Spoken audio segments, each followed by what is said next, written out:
Hey, peace and blessings to you. My name is Jerry B. I am the Entre Musician, and so are you. And so is this wonderful brother sitting to the left of your screen. Kind of a Renaissance man, so to speak, actor, artist, composer.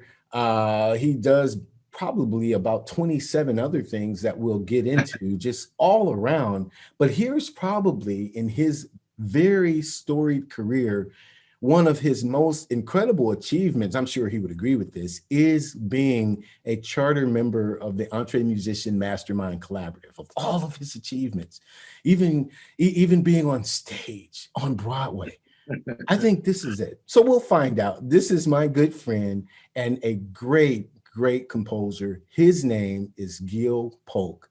Brother man, what's going on? Hey, Jerry B, how are you? Hello, everybody out there in internet land. Internet land and beyond. Thank you for having me. I just want to share with you, I met you through Michael Elsner's Master Music Licensing course, which we're both really immersed in. And he interviewed with you, and I remember him saying something to the effect of it was the most favorite interview he's ever done. I don't know if you caught that. And I was like, wow, I got to meet this guy, Jerry B. So that's when I reached out to you. And you invited me into your circle, and can't be more thankful. It's a very special group, and blessed to be here. Well, we're learning a lot, I tell you, and just going back to Michael for a quick second, I mean, what a great course. I mean, I don't get any residuals for saying that, as I'm sure you don't, Gil, but, Michael Elsner's Master Music Licensing course is one of the best that are out there. If you want to find out more about writing for film and TV, we'll just give him a little plug because he's doing big things, right? He's a very special guy. And he, I gotta say, the way I describe his course is because I was in licensing a couple of years before I knew about him, and got my first licenses that way. And then the way I describe him now is he's just shown me, I don't know the exact words I've been using, but almost like there's not much more to know, and now it's a matter of how much you're going to let sink in, how hard are you going to work. But and not to sound like we ever know it all, but sure. you don't. You're always a student. We always keep learning. But just what he gives you in this course is like it's a beautiful blanket. I mean, and there are other courses that are out there like Sync Songwriter. I interviewed Michelle Vice-Maslin, who is just 5,000 placements. I mean, right. What are you doing? And, but with respect to that, she's developing a course, and she runs her and Chris SD and others run some very good workshops. And it's interesting to me, and this is not where the interview is going, but since we're here, it's really interesting to me that most of those professionals that do sync full time, each one of them have their own little niche. I mean, so you get the blanket, but this person likes exclusive, this person likes non-exclusives, and it's just really interesting that their own take, but they're all working and all making very good placements. Yeah, I don't know if later that might be a subject you want to touch on, the non-exclusive versus exclusive. I don't know how many people watching are thinking about licensing, but that was very interesting to me too. Like you just said, that it works for both. Absolutely. And early on, I got sort of advice, go one way, versus the other. And even Michael kind of says he prefers one way versus the other. That's correct. And people like Michelle who's total opposite and killing it. So then it just comes to, and I think this came up in our group Sunday, Jerry, one of the Sundays. And then my take on all that is then it's time to just follow your heart. Once you get the evidence that both sides work, that's right. Give your brain a rest and just listen to your heart. Your heart will tell you which way to go by the people you meet. And that's right. I think you learn the rules and then you break them. Right. Yeah. You know what I mean? Yeah. So that's a whole thinking outside the box theory, right? Absolutely. But it's really interesting, Gil, to have you on because, and let me say this too, that, what Gil talked about is we get together as a mastermind collaborative on Sundays, and one of these were recorded, and which is available on YouTube and on the EntreMusician website. And the thing about it was, I mean, we just pretty much shared our hearts. And if you haven't watched that, you should go back, because there's a lot of great, valuable tips that you gave from your experience, Gil. And I'm sure we're going to get in and unpack a little bit more, but I thought that that was a great conversation to kind of present to the world. What do you think? Definitely a masterclass. Yeah, Absolutely. That was more, that went deeper than I thought it would have Yeah. gone, as far as living right, you know? Yeah. Good living. Yeah. But interviewing a person like you, or just having a conversation, is like, I don't know where to start, because you are adept. And I mean that wholeheartedly. I mean, you're adept at so many things. I guess my first question for you would be, what do you prefer? Do you prefer the acting, or do you prefer the music, or is that just coming from the same creative place for you?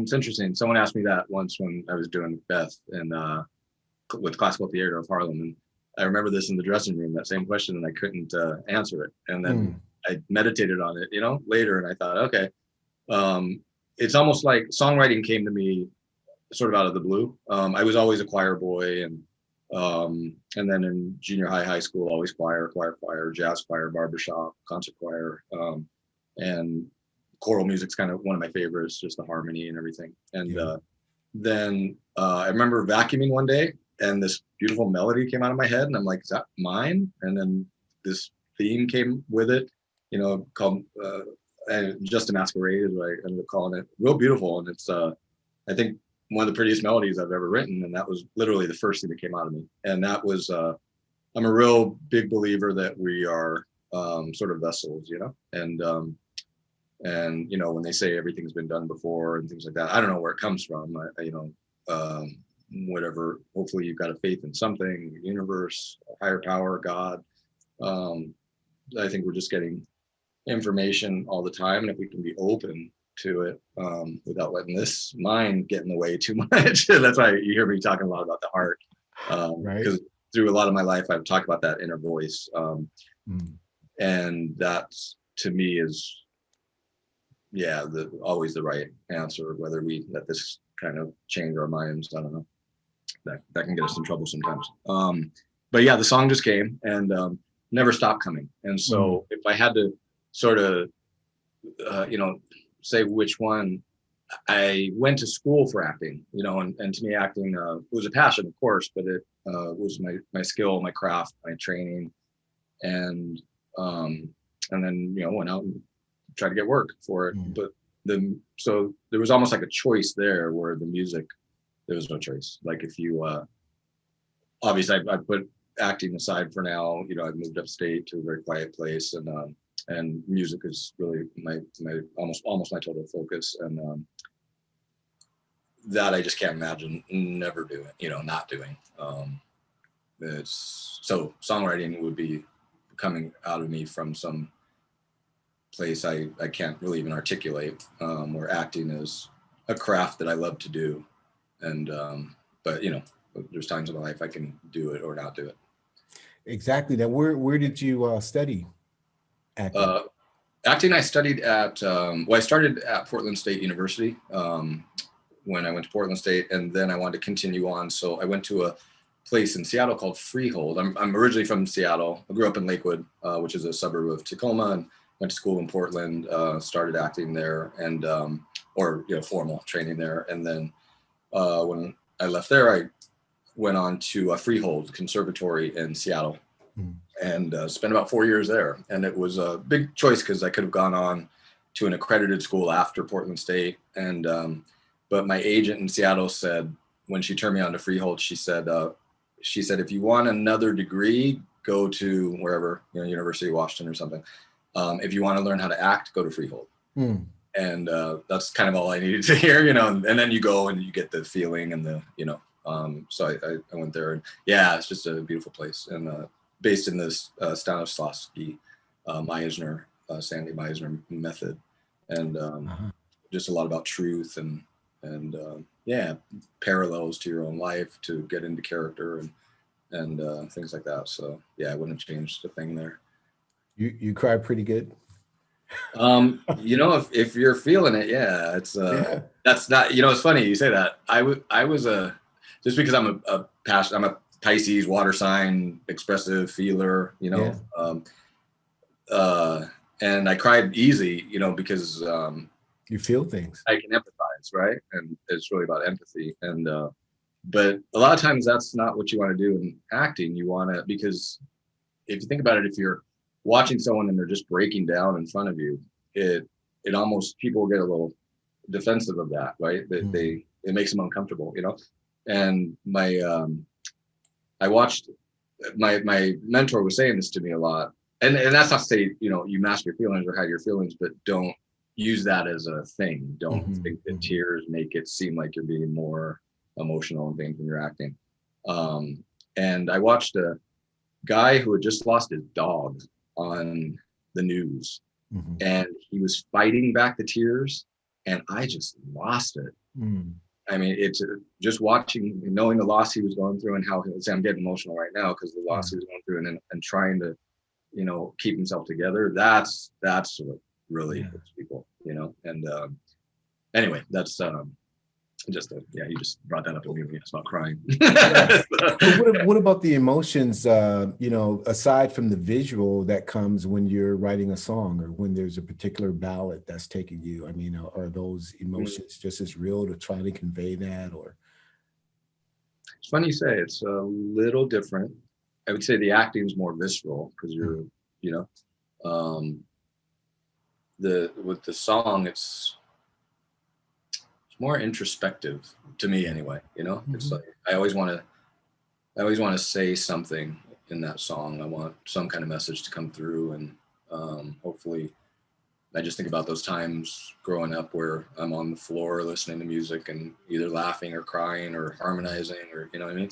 And I just want I just hope my songs are making people do something, you know, moving them. So, and generally I want to say something, not necessarily always profound, but some depth, you know, in the song. And I got a really nice compliment from a co-writer about one we're working on now called Let It In. And she just said, you know, this song is, I don't know the exact words, but she said it's the deepest song I've ever written, you know.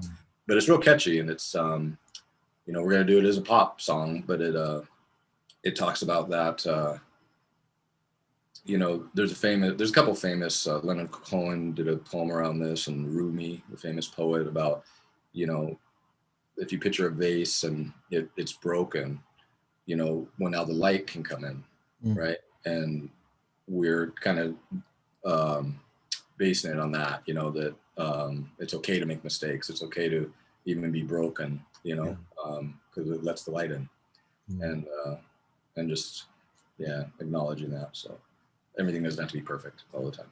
Yeah, and that's a big lesson for me. Well, you're right about that. You know, I don't think there are any perfect songs. I mean, even from the composer's standpoint, Bill Withers, who was an incredible writer, composer, once said that when asked, what is your favorite song? I hope I don't kill his quote, but he responded by saying the one I wish I had written. So when he's listening to music, you know, it's more, wow, I wish I would have written that. And so that's his favorite song. You're always searching. But as far as your own composition, whether you're working alone or working with a collaborator, are you more of an intentional writer, or are you more of just that inner voice and this is the muse and we're just going to follow it? Or do you sit down and say, it's Tuesday, it's 5 o'clock, I'm going to write a song about my dog or whatever? Both. Yeah. I don't know who said it, but Steve Seskin is a famous songwriter. I went to a workshop with him in Martha's Vineyard years ago, and he repeated a quote that said, maybe it's his, I was not taking it away if it is. And he said, inspiration is something that finds you when you're working. Wow. And right. And so that was a good lesson, to just not to wait all the time and wait for inspiration, you know, just, and when I started to put that in practice, it's true. And I set my, my co-writes or my sessions to like 3 hours. And I think someone might've told me that once down the road, and it's just stuck, but it's fascinating. You can sit for an hour sometimes or two and say, God, it's crap, nothing's coming. And hopefully you're just doing something, and then suddenly something happens, you know. Sure. And, so that's those times.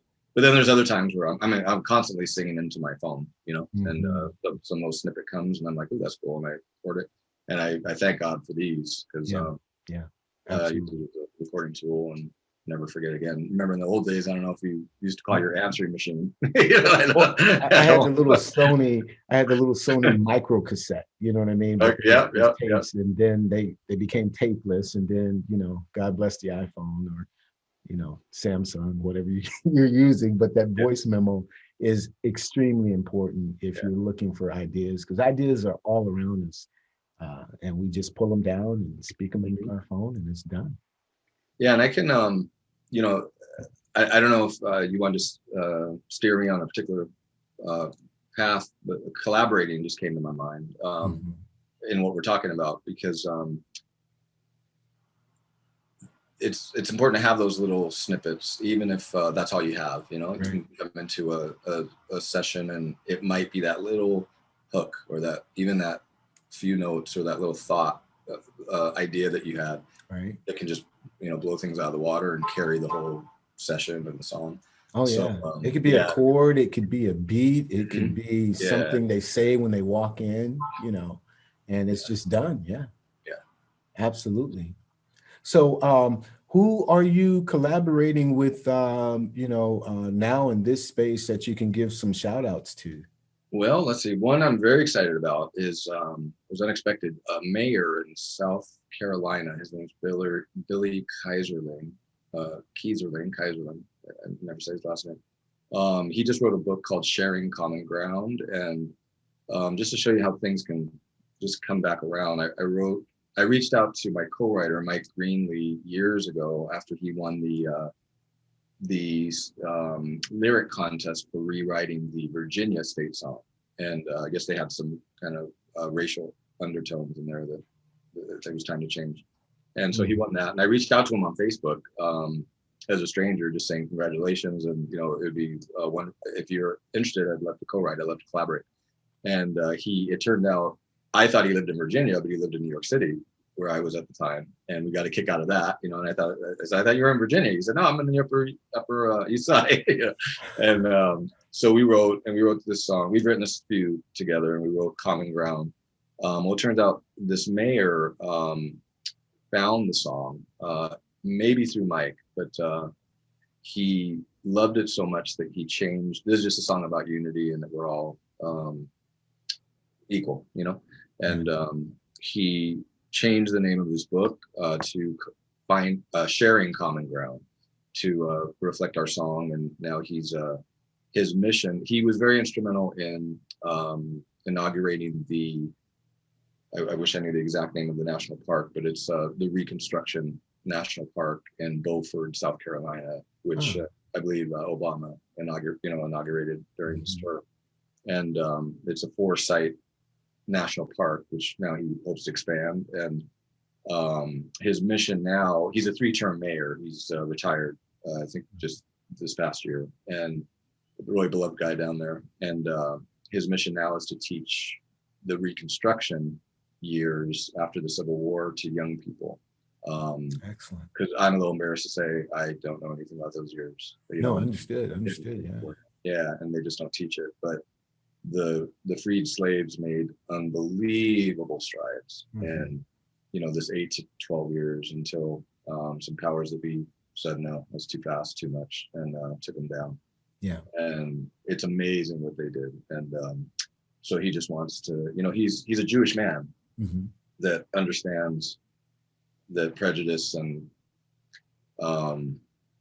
denying the existence of whole segments of population only hurts the others. Yeah, the whole hurts ourselves, because you know, he says things like, you know, the experiences I was denied, you know, the fullness of being able to, you know, because of segregation, being able to communicate with, you know, African American young people in school alone would have been so much fuller. And so it's very powerful. So that's one person. And another. So the song again came out of that that expression, correct? No, we had already written the song. Yeah, Oh, I see. and I he, see. now he's talking about making a TV show around the mission and things. So yeah, really proud of that. That's more of a labor of love, you know. Yeah. And then I have a new licensing rep who's very exciting to me, and I think to her. Mm-hmm. I have to her. She's just very excited about the work I'm giving her for the opportunities and things. And the most surprising is one particular song she has fallen in love with. I wrote for a friend who passed away years ago, and I had a very sort of special experience where I felt like he came to me and with his hand here, and this song just poured out of me. It was called "Your Hand Is on My Shoulder," and it was always for him. For me to, I've been spending the past week reproducing it for to pitch it to artists down in Nashville, and boy, was that an emotional journey, you know. So it was beautiful, but Wow. yeah, it was intense. And but that was very interesting because I never really thought I'd do anything with that song. I thought that was just going to be a song close to my heart, and I shared it with his family and things like that. But Yeah. she's been sending me these interesting opportunities where sort of songs in my wheelhouse, which tends to be kind of folky pop, you know, a little R&B-ish folk, but always that folk in there. She started sending me all these opportunities where I was like, wow, she's sending me things that I didn't think I would be pitching some of these songs to, you know, for licensing. Right. And that was very exciting. And I pitched, that one came to mind for a particular opportunity, and I sent it to her, and she happened to be at the funeral of her ex-husband when she got the song, and it just affected her really deeply, and to the point where she said she was pretty much in tears the whole weekend with the song by her side. And she even gave me the ultimate feedback, called compliment. She said, "I told my daughter I want this song played at my memorial." Oh my.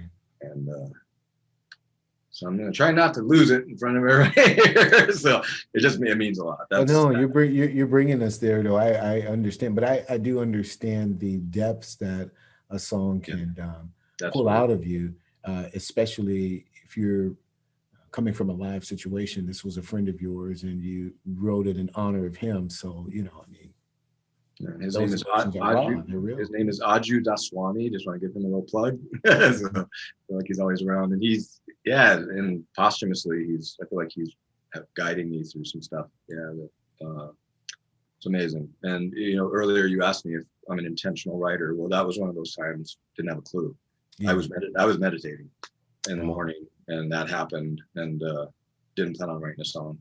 And yeah, I'll share real quick with that. You know, I told myself after it came and it felt complete, after I was done, I said, okay, if this is gonna be a pop song, let me go write a second verse and, you know, maybe a bridge and stuff. Yeah. And I tell you, Jeremy, I can tell people how to not have writer's block, you know, and that's just a couple tools I can share if you want in the call. Sure. But I had a serious, like more than block, just nothing, and a couple hours, and then I just said, okay, I'll come back to it. But that night I heard for the very first time Josh Groban sing "You Raise Me Up," and I think David Foster produced this brilliant version of the song. And whether the song has more verses or not, I don't know, but this 4-minute beautiful production was just one verse, and it's literally the chorus that just repeats over and over. Wow. And that's what this song I wrote earlier that day was. And everything in me just said, it's done. This is how I want to produce a song. And that's kind of what I'm trying to emulate a little bit now, is sort of that template of that brilliant production that David did. Yeah. But it's not really about that for this song right now. It's really a demo that we're going to pitch to artists. And the artists she's talking about are kind of, you know, blowing my mind that she has access to. So we'll see. That's fantastic, man. Yeah. Congratulations on it. We wish you the absolute best, because, you know, especially when you're talking about, you know, formulas, because that's one question to get into as a songwriter. I mean, there's a quote unquote formula, you know, and I think pitching to Spotify changed that, because songs became shorter and you began with the hook, and, you know, you're not trying to really build up anything. You're killing the bridge, you know, so to take one particular chorus and say, okay, well, that's it, it's done. and this is what we're going to do. I just find those things fascinating, but I can Was get it? kind of analytical. I think it was Frank Ocean. He wrote an album of 60-second songs. It's Songs. yeah, it's it's pretty incredible, because at my age and my juncture, from the demographic that I grew up in the 70s, and so song construction was very important to me. But then when you move to a different genre, whether you're writing for country and then you're going into a funk session, which is just about the chanting. I'm not talking about hip hop. That's 80s. I'm talking about 70s, where it was just, more of getting that four on the floor and getting those hooks really going. It's a different dynamic, different vibration, but I love it all. What I should say is what I have not yet settled into are those 60-second, what did Kanye do in this last album? I mean, just very, very short songs. They were on point, but as far as the construction in my spirit, I'm still trying to grapple with it. Okay. It seems like today there are no rules. So but there are. But I love stories, man. I like stories. I fall in love with stories, and so when a great song can tell a story, whether they can tell it in 30 seconds or 6 minutes and 52 seconds, it's all good. Right. Just take me there. You know what I mean? It's a good title right there. Take me there. Okay, let's collaborate on that. I'm writing it down. There you go. So that's great, man. With respect to being able to draw from emotions and really alter a perspective of what someone else is feeling, and that they can tie into it. There's no better royalty check than that. You know what I mean? You can give a person, thousands of dollars, and then you can say, hey, I actually affected this person's life to where there was an alteration made. I mean, I think that's the point of being a songwriter in the first place. But as far as formulas for you, how do you employ them? I mean, again, I guess it's the answering the question of what does the song really need, because the song will tell you what it needs, or are you more in, well, I think if I did this, that, or the other, I could really massage it into being a greater idea, and then it came down. Yeah. Well, that's the craft, right? Mm-hmm. And so you get the inspiration, or you get the melodic idea. People ask me what comes first, melody or lyrics, and it could be either. It could be a theme first, or it could be a melody that came. And I think it was Desmond Child who taught me in a workshop. Sometimes he just sang gibberish. He had his melody going and did that. He would just sing gibberish, and then words start to kind of form out of that. And it's like, oh, that sounds good together. And there's a term. I'll throw a few things out just as far as craft.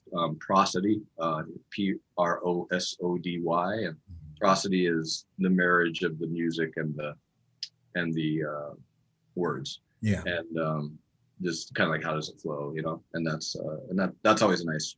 If you want to do that, just do gibberish till words come, because they're forming with the melody that you're singing, and that could spark more ideas.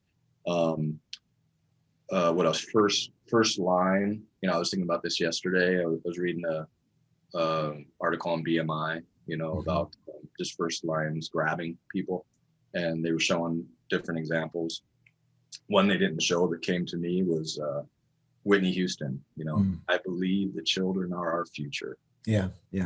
Teach them well and let them lead the way. You say that to somebody, and they're going to say, "Oh, what are you talking about?" Yeah, exactly. So yeah. And, trivia question for you: who made that a hit before Whitney Houston did? Oh, no way! I didn't know. You got 12 seconds. That's it. That's all. You ready? Yeah. George Benson. No way. I don't know if you can see goosebumps through the camera, but there they are. Wow. Yeah, definitely. Great song. I got to hear that. Yeah, I forget the album that he had, but it was a I knew it was a beautiful tune, and it's just like Dolly Parton's "I Will Always Love You." Yeah. Whitney just took it up to my mind. George Benson. Wow, yeah. Can't wait to hear that. Absolutely. And that always blows my mind, that the songs that we think were original, that, certainly. Yeah.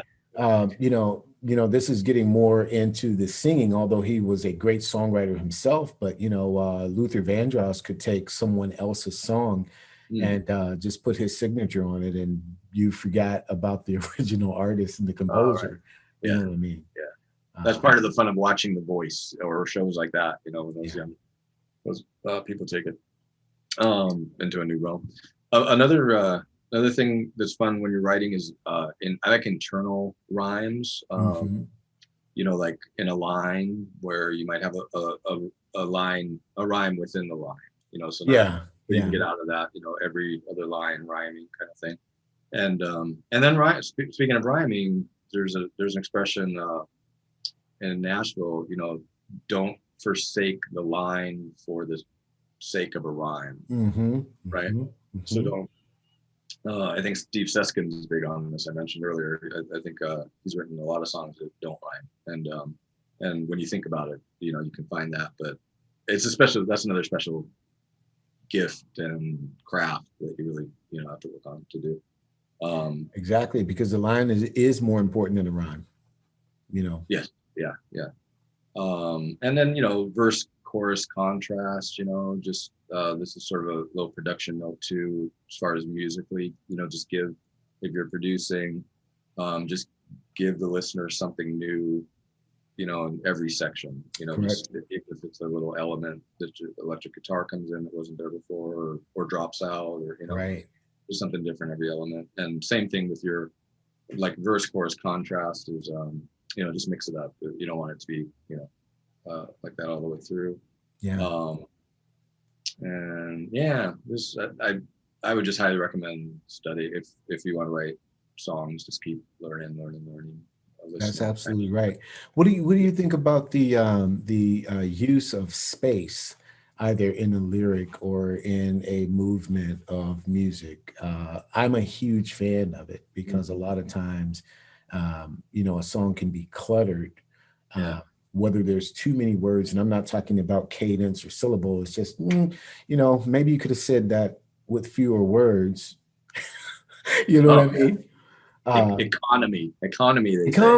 This is a great way to put it. Yeah. Oh yeah, totally. I learned that was one of the first lessons I learned in Nashville when I went, because I was all these intricate melodies, and pretty or not, it's like a person can't sing this because it's it's going too far over, and chords, intricate chords, which has served me well, because I never learned theory, shame on me, and I just kind of taught myself piano early on. And when I went to Nashville the first time, Cherie Spolter,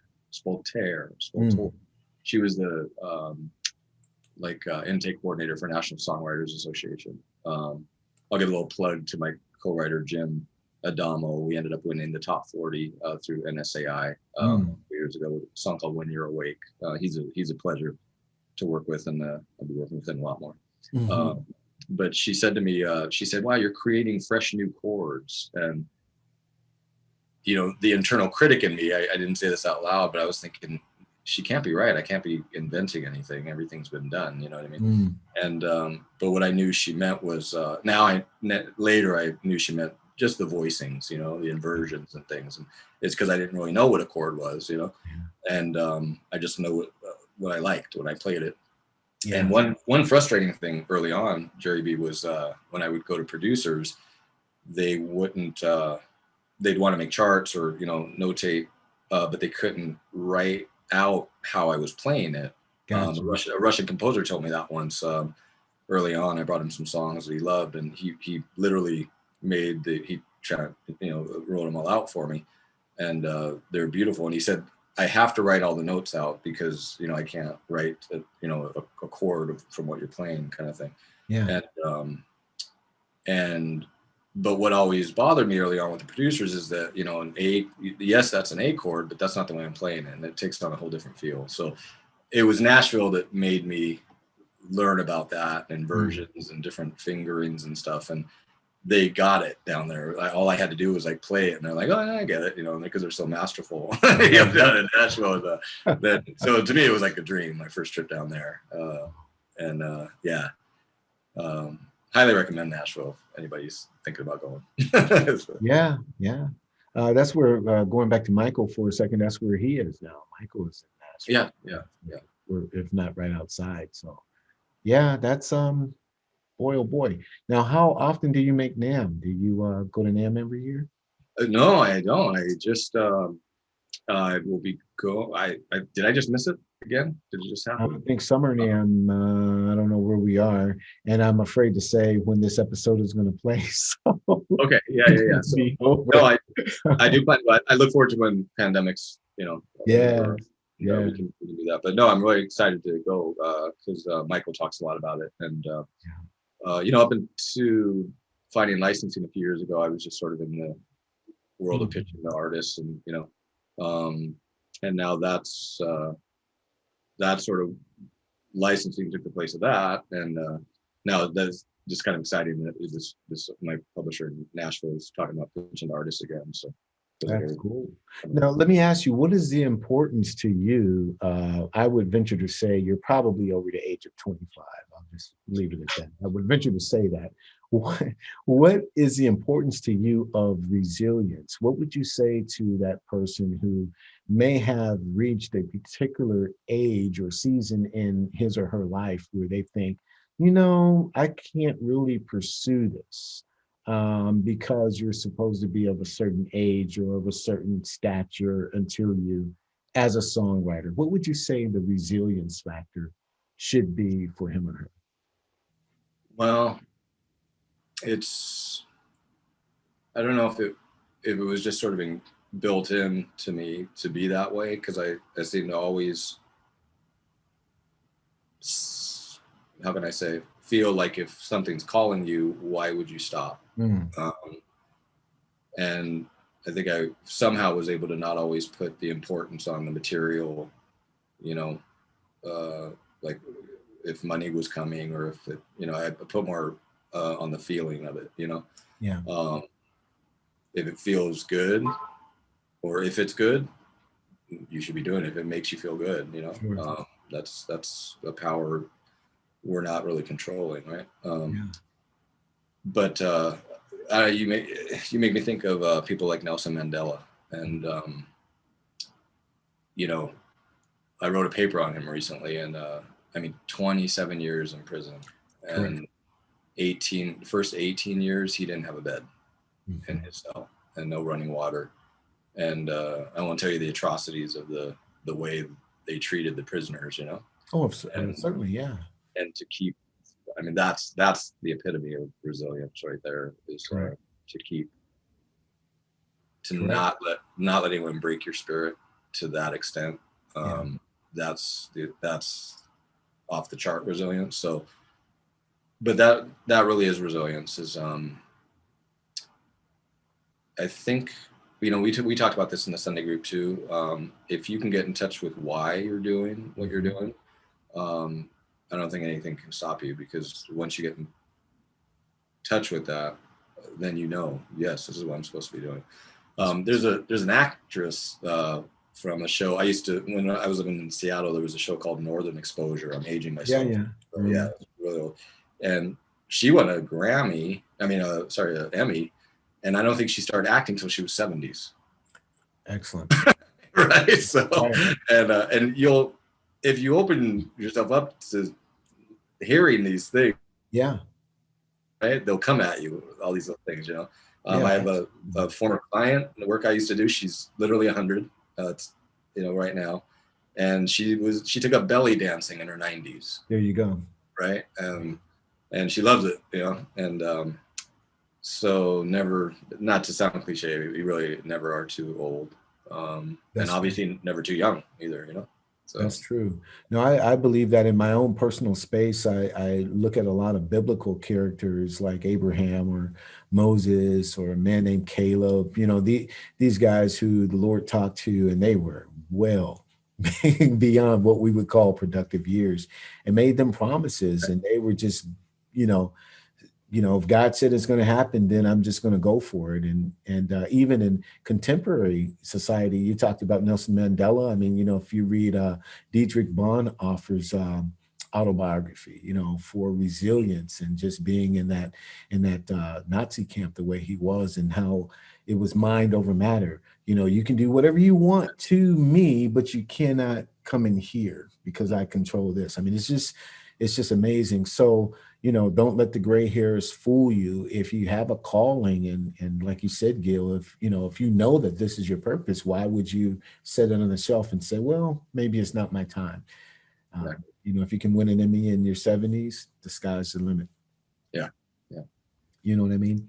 But you've always seemed to me a very persevering young man. And, in our first couple of conversations and all that you have accomplished, and I'm not trying to, brown nose you or anything, you seem to be just always on to the next thing. Like, this was good, but you don't hold, at least this is what I have felt from your spirit, is you don't hold any trophies up and just make them your idol. You're like, okay, where there's something else to pursue, there's another song to be written. And, am I getting it right? It's like, okay, that happened, and what's tomorrow hold for me? That's Yeah. what One of my acting coaches read me a quote once. It said, "Variety is not the spice of life; it is life." Mm, and that's and really when he read that, I was like, "Thank God, somebody believes that." Because and there's another expression. Another expression. I don't know if it's true. Someone said the actual quote of what is it? Jack of all trades, master of none. Yeah. Is actually extended to is oftentimes better than master of one. Mm. And that's interesting that somebody cut it short if that is the case, because I think it's very cool to have a lot of interests, and I'm living a dream right now. I kind of recreated myself months ago and just put myself in music, full time, and the dogs came back into my life. I want 5 dogs, but it's not the time for me, And my friend in Florida is doing this thing called Rover, where she, dogs come over and she's basically an Airbnb for dogs. Well, guess what I'm doing? I'm Airbnb for dogs. I have one coming tonight at 6:00 for 3 nights, and I'm living this dream. On your Facebook. I'm living this dream, yeah, because it's they're just around now, and I can do everything I'm needing to do. I've got this special animal energy around me, and I cannot say enough about those creatures. But it's beautiful to be able to, design a life by God's grace and be able to live it out. You know what I'm saying? And that really takes down the frustration factor, because you can totally live free because you've been given this gift and you know how to employ it. And then you can do the things that you want to do in life. Yeah, and I wish I would have, I often say I would never change a thing about my life, but some of the advice and teachings I've gotten lately like that, that God is always giving us answers and speaking to us, but a lot of times we're not allowing it, or we're not receptive to it, and That's correct. And so I told myself earlier this year, I said, I've said it one too many times. I wish I would have listened to that voice, right? Because I've just seen to repeat that decades. I wish I would listen to that voice. And I'm like, what is that voice, and why am I saying that? And I'm not trying to discredit the mind, but it really is that gut feeling, And if I'm gonna share real quick there's a inspirational guy on the internet. His name's Simon Sinek. Yes. Sinek. Yeah. Correct. He does really brilliant short blurbs of teaching. And he was talking about the brain the other day. And I don't know if the whole system was, one of them is called the limbic part. But anyway, if you think of our brain as like 3 cortexes, or the outer cortex, I think is probably later in our evolution, right? And it's the part that deals with language and like how we were able to build civilizations and things like that. But the decisions that we make are made deeper in the part of the brain that knows no language. And that just fascinates me. It just keeps sticking with me, because it reminds me, like, when I used to do sales and talk about, getting in touch with a person's feelings and the benefits. Don't talk about all your features. You can talk all day, but it doesn't matter. need to know what they desire or what their pain points are and things like that. Because really it comes down to that's where the decision's going to be made. And even today in all of the rhetoric we're doing with divisiveness or whatever, well, both sides asking, you know, how can I tell them this and they're not getting it, they're not getting it, they're not getting it. Part of me is thinking now, you can speak all day, you can give as many facts as you want, but if they've got their inner mind made up from some emotional core, none of that makes sense, because that doesn't know language. That part of the brain knows no language. And it's interesting, fascinating. Yeah. No, that's very deep. Simon, he amazes me. Yeah. A lot. And just, you know, him thinking outside of the box, you know, and Seth Godin is another one that thinks out, you know, and it's just giving you quips that keep you equipped, quips that keeps you equipped, you know, to continue developing yourself. I'm absolutely a fan of Simon. So yeah, thank you for sharing that.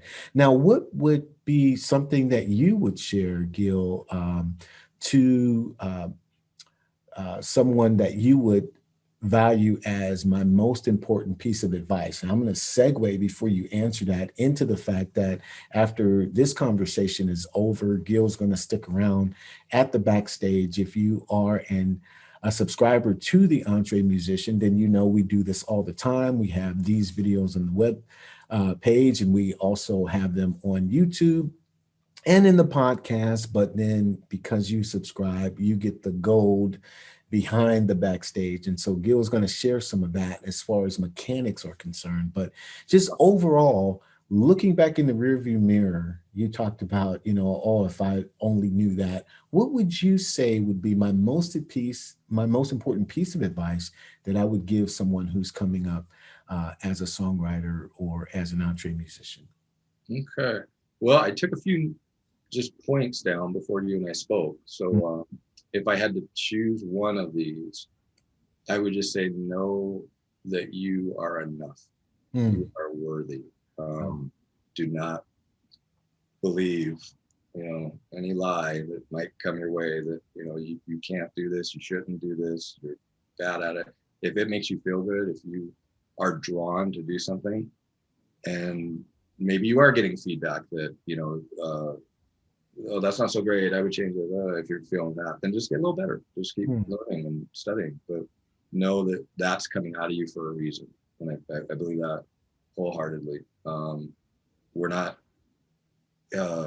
tricking ourselves, you know what I mean? If we're waking up thinking about something, and people are, and believe me, in the creative, you know, this has to do with persistence and resilience of pursuing any kind of creative endeavors. You know, you've got a million reasons to say, no, stop, it's too hard, you know, but you can't, you know, I've described it as a pilot light that never goes out. And if you're not careful, if you ignore it too long, it might burn you, you know. Just nurture that fire that you're feeling, and figure it out. We're amazing, miraculous creatures. God gave us everything we need, and you know, it's absolutely right. Yeah, and just keep going, keep on keeping on. I wrote a song with Fawn Segerson, keep on keeping on. So. No, you're right. You're absolutely right about that. That's incredible.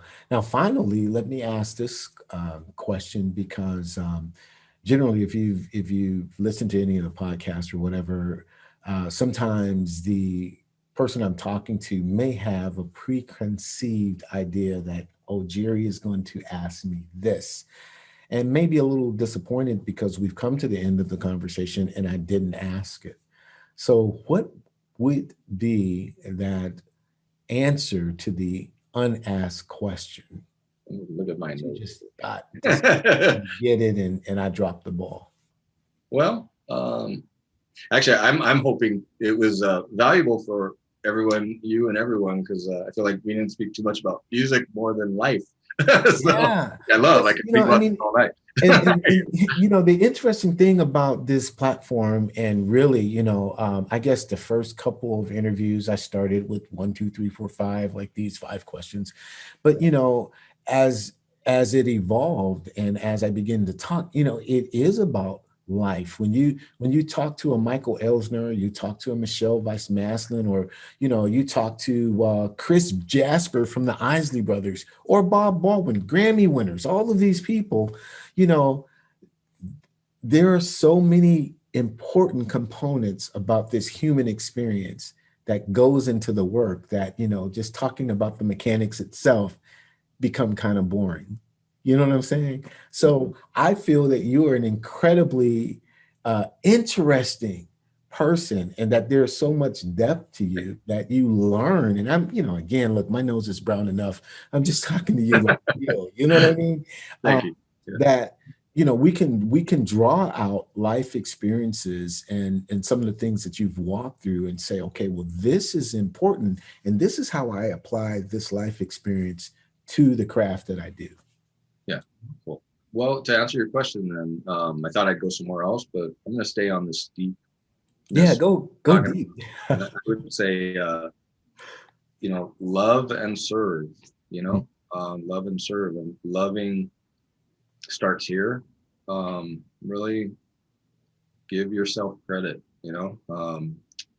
Believe in yourself. Know that you're enough. Like I said earlier. Everything's happening for a reason. You're feeling what you're feeling for a reason. Love that, Yeah. And also love the contrast out there, as another spiritual teacher puts it, contrast, meaning something out there that I don't like. Instead of focusing on what you don't like, focus on why you don't like that. If I see something I don't like, it's because I like this way, and just focus on that alone. Let them do that. That's okay. I mean, if you can't change anything, you know what I mean? But, and serve, we're, no matter what you're doing, sometimes in my life, I wanted to say, I'm self-employed, I work for myself, but there's always somebody you're working for, Yeah, right. And even with licensing, right? Serving the client. What's that? Serving the client, right? So if you can get in the mindset of making their life easier, of course you're doing what you want to do, right? So it doesn't always have to be about me, because I'm writing music, I'm doing what I love. It's like, that's a lot. Right. Now, how can I help them, And you can help in a lot of ways, just by setting your metadata up right, making sure your contact information is there so they're not looking for you, making sure your contracts are in place, and all your agreements are signed ahead of time, so nobody wants to teach you that. That's correct, because they're very busy, so learn that stuff and really take care of business and take care of yourself. So. Oh, that's excellent, man. I'm glad you stayed on that path. That was fabulous advice, and the way that you answered. And so for the mechanics and some of the things that we're going to talk about in the Backstage Pass, become a subscriber to the EntreMusician.com. Click on the Backstage Pass. There are 4 tiers to tell you how you can join, and it is easy. And we're just, growing this family, this community, and you have access to wonderful spirits like the gentleman, the person of Gil Polk. I mean, I don't know what to call him, spirit, again, Renaissance man, just an incredible soul. So, when we do the Masterminds Collaborative, you also have an opportunity to have access and jump on as a guest from time to time. And we do those every Sunday night that we could make it. And we just talk about real stuff that will help propel us on as EntreMusicians. This is a great man here. I'm so honored to be able to call him a friend, have a conversation with him on a weekly basis. And one day we're going to collaborate on something. That's going to have to happen. Second time goosebumps. I got him. So there you go. I believe those are confirmations. So very cool. Definitely. Yeah. Any final words, Gil? Have fun. Just have fun. It says it on my bracelet here. Have fun. So that's just make yourself feel good at any cost. Whenever you're feeling bad, just you have the power. Just let it go. Try to let it go. That's what's up. and think about someone else or something else, and just try to make yourself feel better. That's the goal. Just try to feel good all the time. I know somebody will say that's not possible, but it could be. All things are possible. Yeah. Hey, blessings to you. That's Gil Polk. You can visit him at gilpolkmusic.com. And of course, we'll have all of his contact information in the show notes and the descriptions. Reach out to him, but become a subscriber to the EntreMusician. Gotta say that one more time. People will get mad at me. Okay. I won't tell you what people, but they will. Anyway, peace and blessings to you. My name is Jerry B. I am the EntreMusician. And you know what? So are you. We will see you next time.